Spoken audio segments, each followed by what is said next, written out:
আসসালামু আলাইকুম এভরিওয়ান। আজ শেয়ার করছি মজাদার বেগুন ভাজা রেসিপি। আমি প্রথমে একটি বেগুন কেটে ধুয়ে পরিষ্কার করে নিয়েছি। এখন ভেজে নিব। এর জন্য দিয়ে দিলাম স্বাদমতো লবণ, হাফ চা চামচ হলুদের গুঁড়ো, হাফ চা চামচ মরিচের গুঁড়ো, হাফ চা চামচ ধনিয়া গুঁড়ো, হাফ চা চামচ আর জিরে গুঁড়ো, হাফ চা চামচ। আর দিয়ে দিচ্ছি বেগুনটা মুচমুচে থাকার জন্য 1 চা চামচ বেসন। দিয়ে দিলাম 2 চা চামচ আদা রসুনের পেস্ট, হাফ চা চামচ জিরার পেস্ট।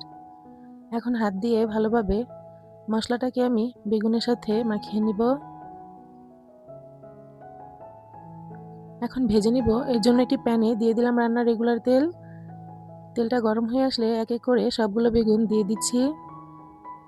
এ পর্যায়ে চুলার আঁচটা লো মিডিয়াম আঁচে রেখে বেগুনটাকে আমি ভেজে নিব। সুন্দর একটি কালার আসা পর্যন্ত এক পাশ ভেজে নিয়ে একটু চেপে চেপে অন্য পাশও ভালোভাবে ভেজে নিয়ে একটি প্লেটে উঠিয়ে নিলাম।